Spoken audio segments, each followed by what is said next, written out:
factory profit, manufacturing count A2 ka we are going to study, and in that particular topic we are going for manufacturing account, and we are now moved towards the most important part of A2 manufacturing count, which is factory profit.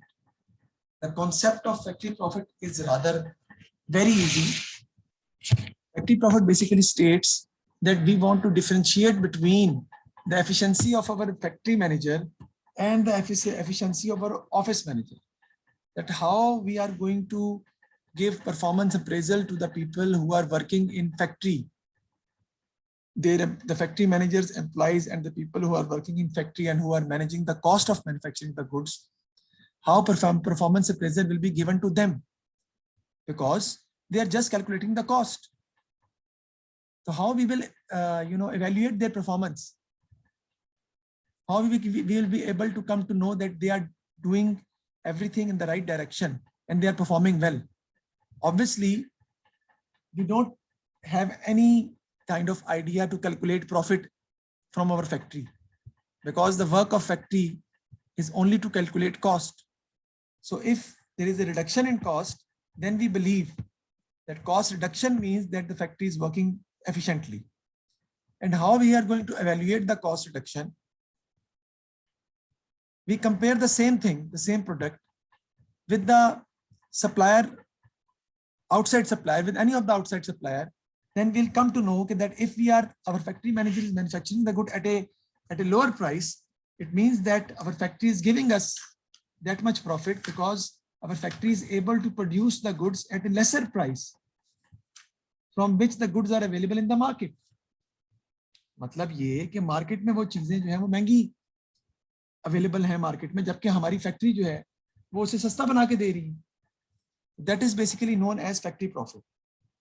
And this is the question which we are going to solve today regarding the factory profit. So keeping in mind the question of factory profit, I want you to just memorize the page of this.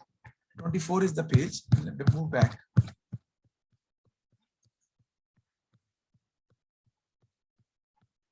So factory profit, you need to take the pick of this.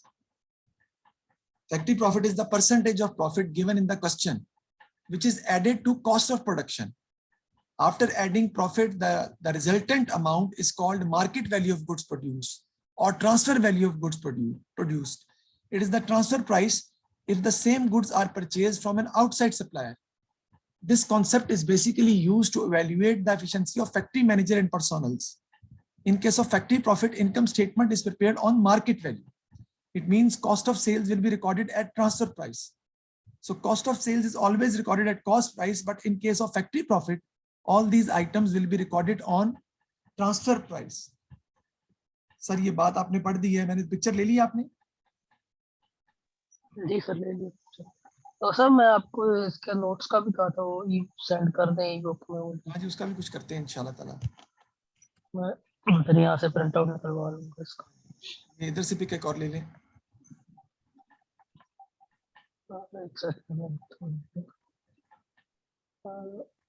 ये ले ली sir. Okay.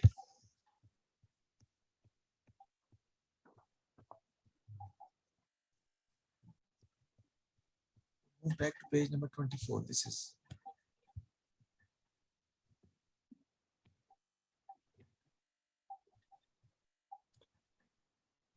So this is the question. Let's discuss. Just read it once. CHEMS Limited is a company. May June 16 to 32 is the question. May June 16 32 is our question. May June 16 32 is the question. CHEMS Limited is a company which manufactures a single product. Finished goods are transferred from the factory at production cost plus 15%. So what you are going to do now, you will prepare the manufacturing account come as it is that what you were doing in the previous questions. You will do it again on the same grounds. Cost of production you will calculate, which suppose that it comes 20. Now I will add factory profit into this. So from where the factory profit will come, it is a percentage given in the question, which will be charged on cost of production. And normally this percentage is normally 20% or 15% or 30%. And if I will take 20%, 20% of 20, it becomes 4. So after adding this 4 into the cost of production, the value which comes, whatever value which comes, that is 24, that is known as market value of goods produced. It is known as market value or transfer value of goods produced. If I want to purchase the same thing from an outside supplier,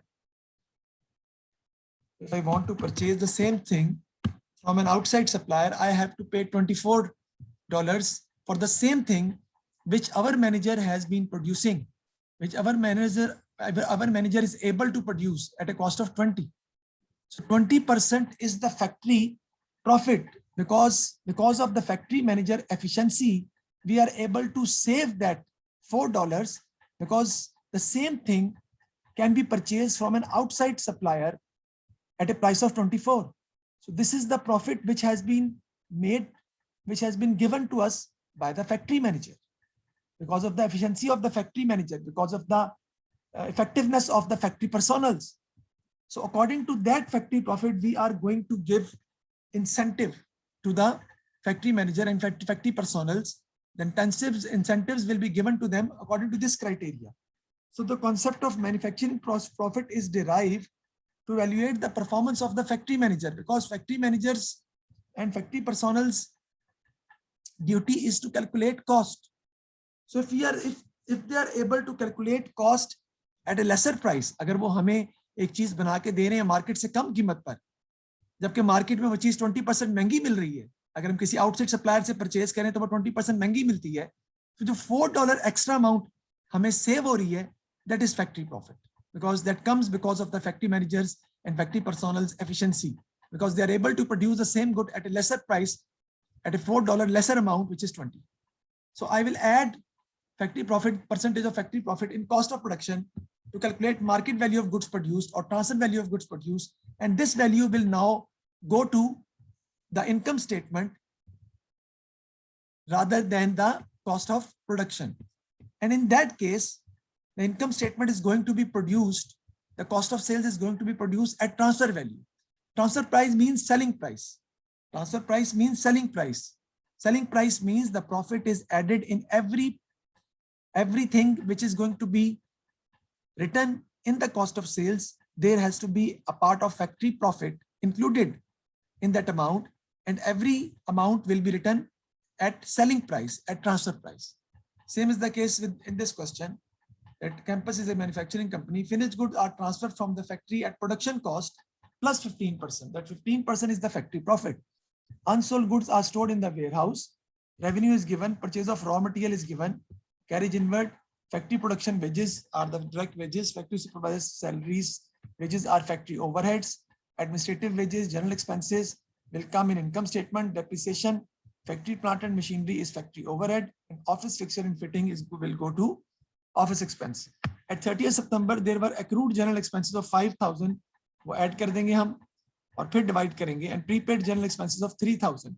तो general expenses में 5,000 हम add कर देंगे, which will become 83,000, और 3,000 minus कर देंगे, वो आ जाएगा 80,000. 65% of the general expense relates to factory. 80,000 का 65% हम factory overheads में लिखेंगे और बाकी ऑफिस में चले जाएगा. Details of inventories are as follows. Raw material भी दी हुई है, work in progress भी दिया है, finished goods भी दी हुई है. At transfer price. At transfer price का मतलब है कि ये जो अमाउंट दी हुई है आपको, ये आपको दी हुई है सेलिंग प्राइस पे, यानी इसके अंदर प्रॉफिट का पोर्शन शामिल है. सेलिंग प्राइस पे या मार्केट प्राइस पे दी हुई है, because it includes a portion of factory profit at the rate of how many percentage? 15%, which is given in the question, that the profit included in the factory profit, finished goods, or in cost of production has to be 15%. उसके हिसाब से हम उसको जो है वो solve करके देखेंगे. पहले हमने क्या बनाना है जी? Prepare the manufacturing account. तो सबसे पहले हमने मैन्युफैक्चरिंग अकाउंट को प्रिपेयर करना है कि वो हम कैसे उसको हम बनाएंगे. तो क्वेश्चन मैंने आपके सामने पढ़ दिया. अब वापस चलते हैं अपनी एग्जांपल की तरफ कि फैक्ट्री प्रॉफिट क्या होता है. मैंने डिस्कस किया आपसे, दोबारा I will repeat it again in our example. Factory profit is a percentage which is calculated on cost of production, and that gives you the amount which is basically saved by our factory personnel and factory managers if the same thing is purchased from an outside supplier. अगर मैं यही चीज market से बाहर से खरीदता हूं तो मुझे कितने की पड़ेगी? 24 की, जबकि मेरा फैक्ट्री मैनेजर मुझे कितने की बना के दे रहा है? 20 की। इसका मतलब है $4 उसने मुझे बचा दिए हैं, मेरे सेव हो गए हैं। किस वजह से? उसकी एफिशिएंसी की वजह से। लेकिन इन क्वेश्चंस को सॉल्व करने के लिए अब क्या करना पड़ेगा आपको? आपको इनकम स्टेटमेंट जो आप बनाएंगे वो मार्केट प्राइस पे बनाएंगे। इनकम स्टेटमेंट जो आप बनाएंगे वो ट्रांसफर प्राइस पे बनाएंगे। और ट्रांसफर प्राइस का मतलब क्या होता है? Including the profit. So income statement is going to be prepared including profit. Profit will be a part of it. Including profit, you will prepare the income statement. I will start. I will give you an example. I will start it from sales. Let's suppose our cost of production is 20 and factory profit given in the question is 15% or is 20%. So 20 का 20% आप निकालेंगे वो 4 आ जाएगा. So market value or transfer value of goods produced is 24, which will move forward to the income statement.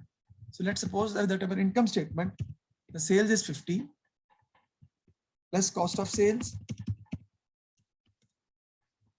Now this cost of sales will be manufactured at selling price. This cost of sales is going to be written at market value or including the profit. Everything which I am going to write in cost of sales will be at transfer price. Yani profit portion will be included in everything which I'm going to write in cost of sales from now onwards.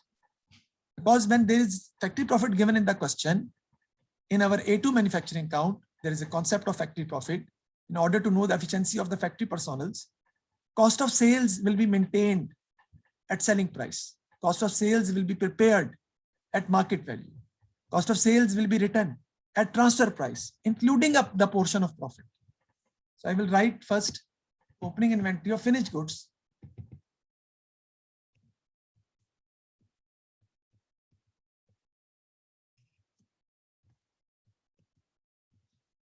Let's suppose our opening inventory of finished goods is, the cost is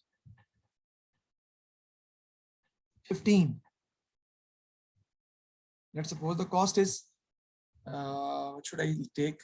I wanted to take, let me thought about it a little bit. I'll take it 10. So the factory profit percentage is 20. So 20% I will add into this. So this will become, I will write over here 10 plus 2, including the factory profit. So it will come 12. It will come 12. Same is the case with cost of production. I won't write cost of production over here. I will write transfer value of cost of production. Transfer value of goods produced, which I have already calculated in manufacturing count. Transfer value of goods produced I will write over here, and that will come how much? 20 is the cost of production. I will add factory profit 20% into this, which is 24. So I will write 24 over here, because everything in factory profit question, everything in cost of sales will be written at market value, at transfer price. Now I will write closing inventory of finished goods.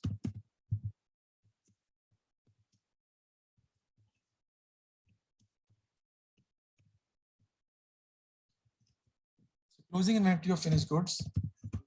Let's suppose closing inventory of finished goods, the cost is 15.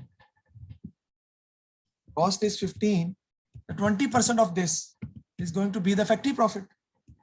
So that will come, 20% of this will come 3. So I will write 15 plus 3, because everything is going to be written in cost of production at transfer price. I will subtract 18 from it. Again, I will write over here so that you may be able to understand. We will not take 20 over there. We will take 20% of this, and that will be added in cost of value of goods produced, which I've already done in manufacturing count. And this is how we are going to solve this. So let me check it out. कितना बनता है ये जी? 12 plus 24, 36 minus 18. So answer is 18. Answer is 18, and the GP which will be calculated as per transfer price or as per market value, 50 minus 18, it will come 32. So GP will come 32, which is not the correct one. Obviously, it is not the correct one, but should be our GP. Let's calculate that. Let's calculate our normal GP. That should be, if I have calculated it right, yes, 50 minus 18, how much it comes? 32. Okay. Now let's calculate the cost of sales, which should be without the factory profit. It should come 30.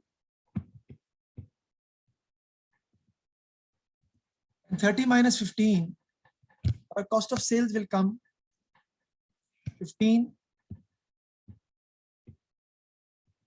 And 50 minus 15, our GP should have come 35.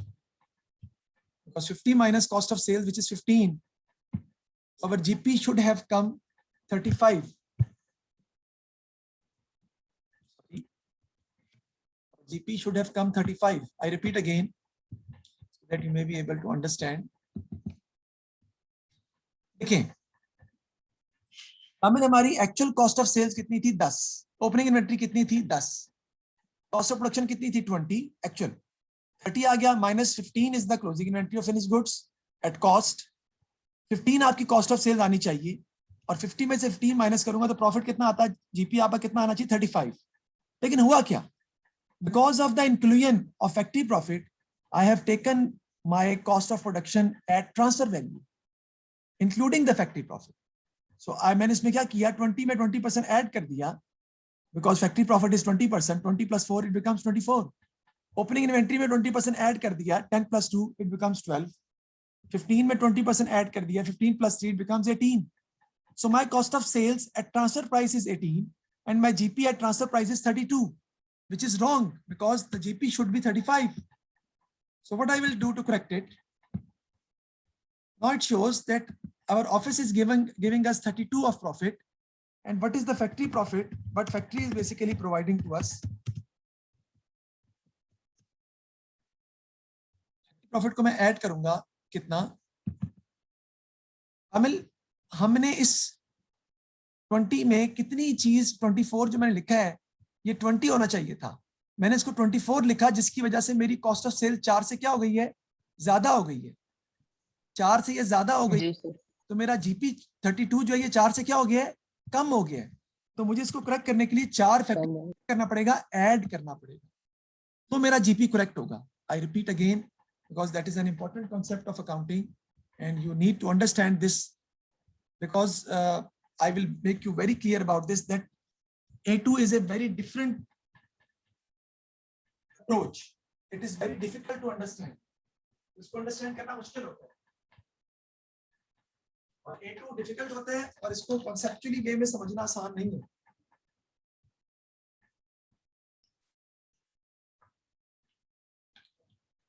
Ji sir, ये शायद घुमा दिया थोड़ा सा, तो बेटा थोड़ी मेहनत इसमें करनी है.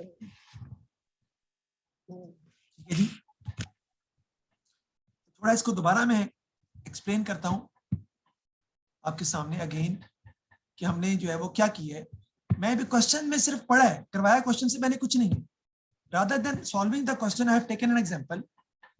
I have given you an idea that let's suppose that our cost of production comes from manufacturing count, that is 20. Manufacturing count बनाते हैं, वहां से कॉस्ट ऑफ प्रोडक्शन निकलती है 20. क्वेश्चन में उसने बताया कि 20% आपका फैक्ट्री प्रॉफिट है, तो 20 का 20% निकालेंगे, कॉस्ट ऑफ प्रोडक्शन का ही 20% निकालेंगे, that is our factory profit 4. So 24 is the market value of goods produced and that is now will be transferred to income statement. यानी इनकम स्टेटमेंट में जो हम कॉस्ट ऑफ सेल्स लिखेंगे, उन सब अमाउंट में आपने फैक्ट्री प्रॉफिट शामिल करके लिखना है. यानी वो सारी अमाउंट्स जो आप कॉस्ट ऑफ सेल्स में लिखेंगे वो मार्केट प्राइस पे होगी, वो सेलिंग प्राइस पे होगी, वो ट्रांसफर वैल्यू पे होगी. ट्रांसफर वैल्यू का मतलब भी यही होता है, मार्केट प्राइस इंक्लूडिंग प्रॉफिट. तो कॉस्ट ऑफ सेल्स में मैंने एग्जांपल ली कि मेरा सपोज करें ओपनिंग इन्वेंट्री 10 है, 20% डेफिनेटली फैक्ट्री प्रॉफिट है, तो 2 आ गया, 10 + 2, इसको मैंने लिया 12. इस तरह कॉस्ट ऑफ प्रोडक्शन को 20 का 20% 4 आ गया, 20 + 4 24, वो मैं ऑलरेडी ले चुका हूँ, 24 मैंने लिखने हैं। इस तरह क्लोजिंग इन्वेंट्री 15 थी, उसमें 20% फैक्ट्री प्रॉफिट है, 15 + 3 18 में लूंगा।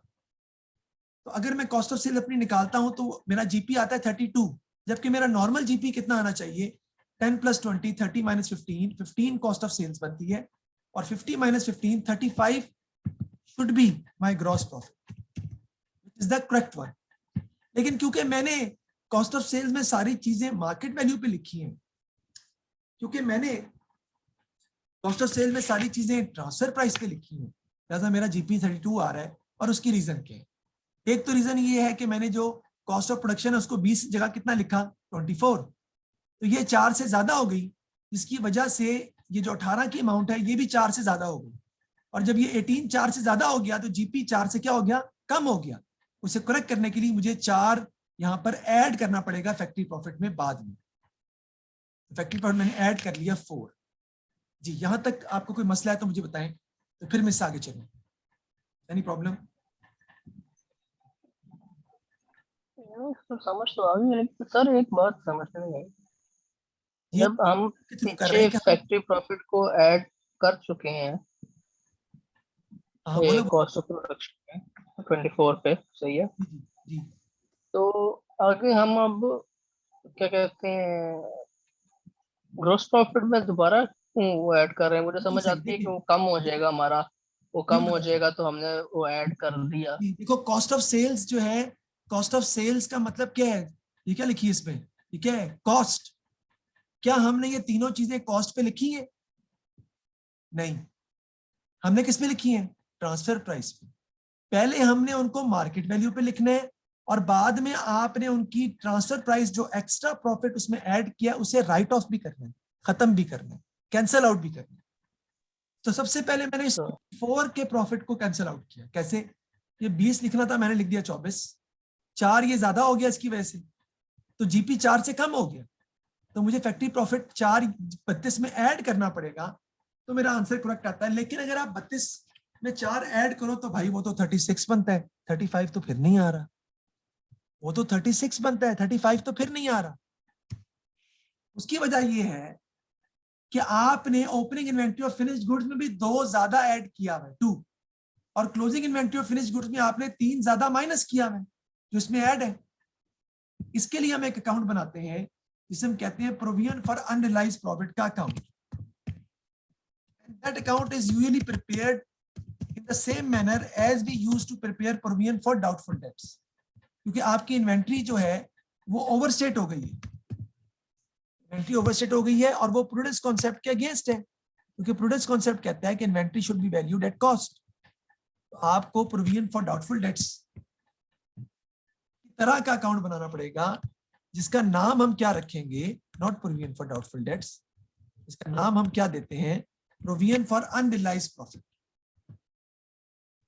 बनाते वैसे ही, प्रोविजन फॉर अनरियलाइज्ड प्रॉफिट। उसमें यहां पे आ जाता है brought down profit, opening inventory में जो प्रॉफिट शामिल किया उसका ब्रॉट डाउन विच इज 2। इधर आपका आ जाता है कैरी डाउन, क्लोजिंग इन्वेंट्री का प्रॉफिट जो आपने ज्यादा शामिल किया है 3, and the difference will come with the name income statement on any of the side। इस साइड पे आ रही इनकम स्टेटमेंट हमारी कितनी, 1 से। This is the account which we use to prepare in manufacturing account for provision for unrealized profit, for the cancellation of provision for unrealized profit। Total will become automatically 3 obviously। अब जरा इस पे गौर करते हैं कि अकाउंट तो बना दिया लेकिन सर अकाउंट की समझ नहीं आई। ये जो 1 निकला आपका, ये हम यहां से क्या कर देंगे, माइनस कर देंगे, less provision for unrealised profit.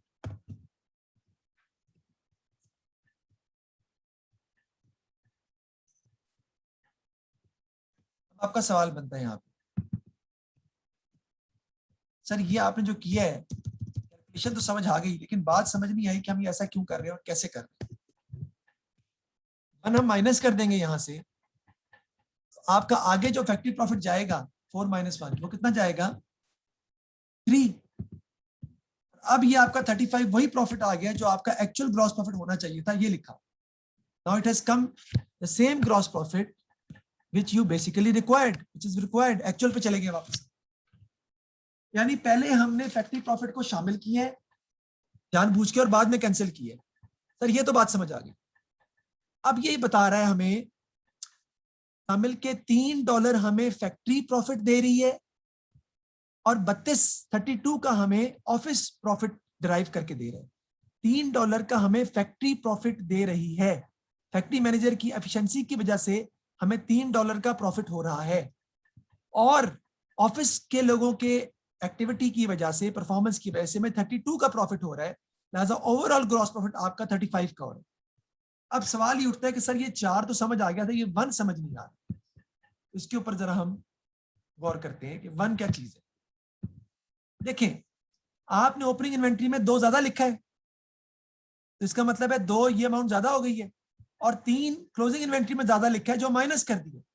इसका मतलब है आपने कॉस्ट ऑफ सेल्स को 2 से ज्यादा लिखा है और 3 से कम लिखा है, यानी ओवरऑल आपने कॉस्ट ऑफ सेल्स को 1 से कम कर दिया। ये 18 को आपने 1 से कम लिखा है, जिसकी वजह से आपका जीपी 1 से ज्यादा हो गया है, तो आपको जीपी में से 1 माइनस करना पड़ेगा। उसे करेक्ट करने के लिए दोबारा 4 - 1 करेंगे 3 आएगा, तो 35 आपका ग्रॉस प्रॉफिट वापस आ जाएगा।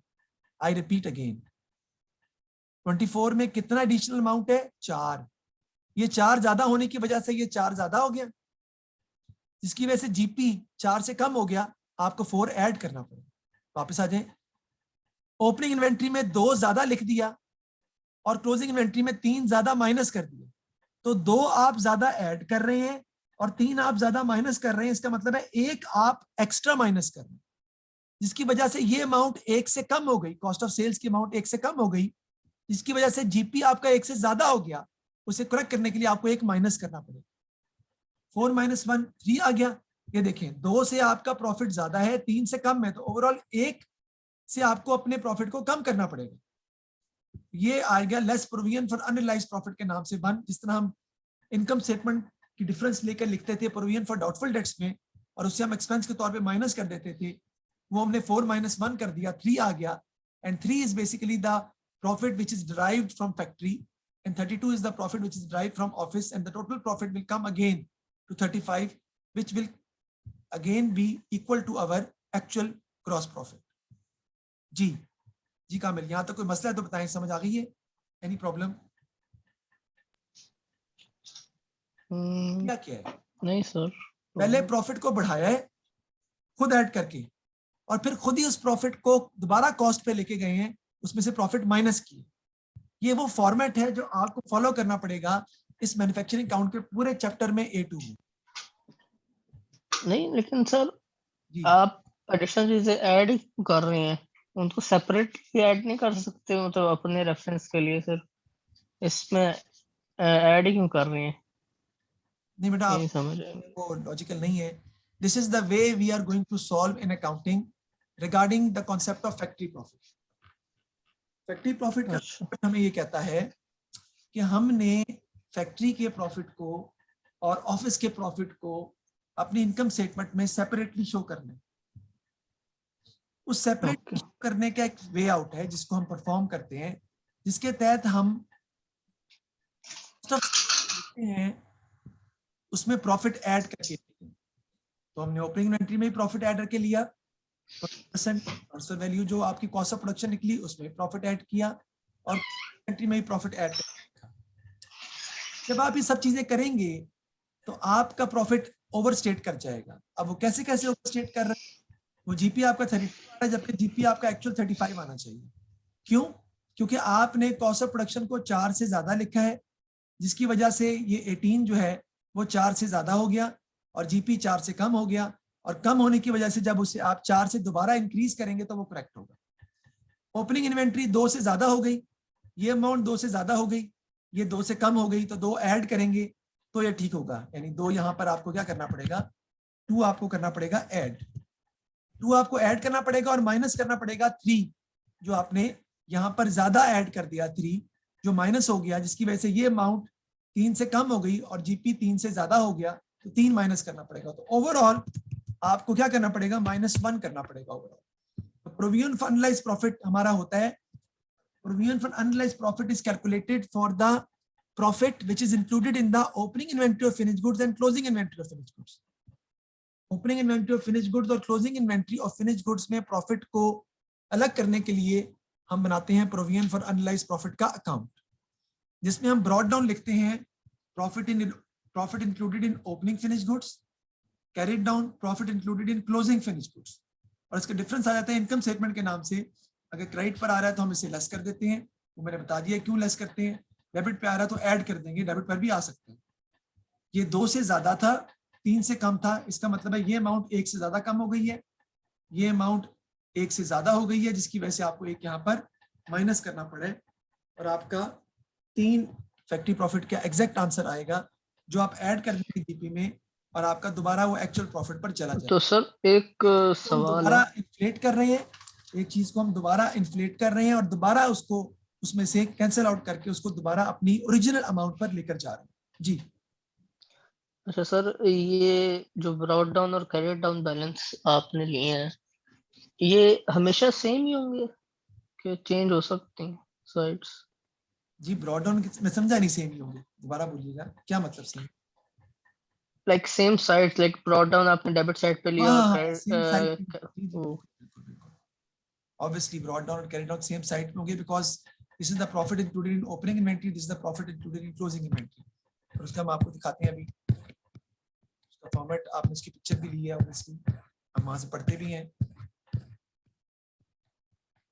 लायबिलिटी काउंट है ना बेटा, तो लायबिलिटी काउंट का बैलेंस तो क्रेडिट ही होना है.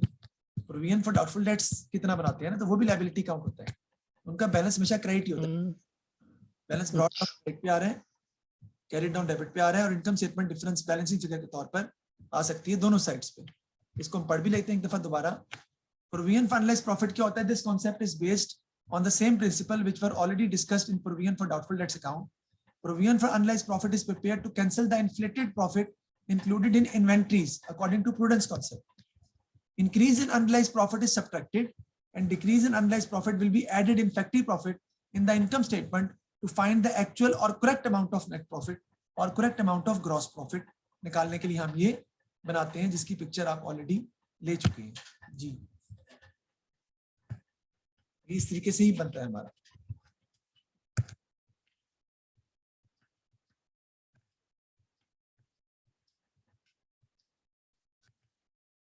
सर इसकी रिकॉर्डिंग लाजमी भेज देना, बहुत कंफ्यूजिंग है. जी बिल्कुल. अच्छा मैं एक दो बार देखनी पड़ेगी.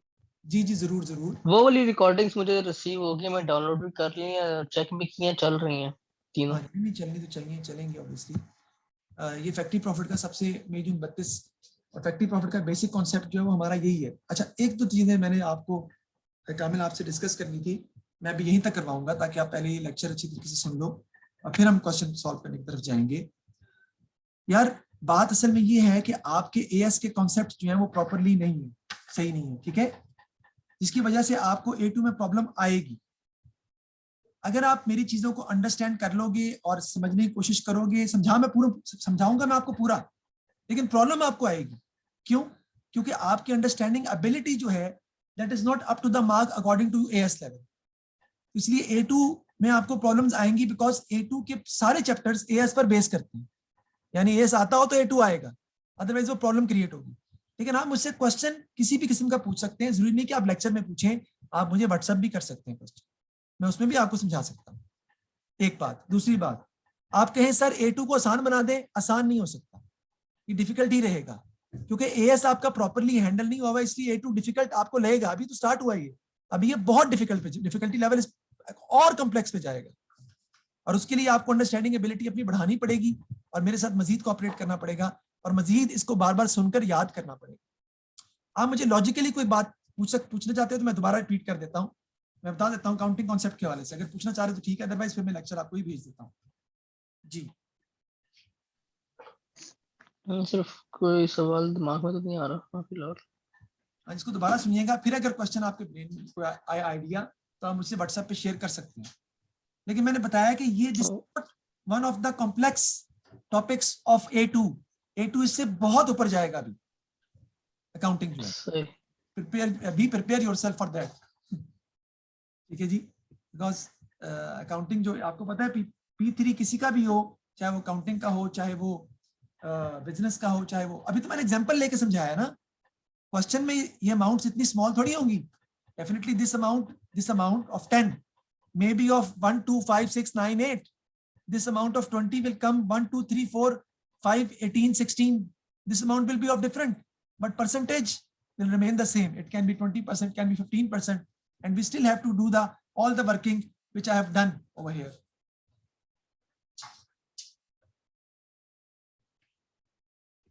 Thank you very much. मैं आपको इसको अभी भेजता हूँ लेक्चर, और फिर इंशाल्लाह ताला आप इसको दोबारा देखिएगा. ये भी भेज रहा हूँ. ओके.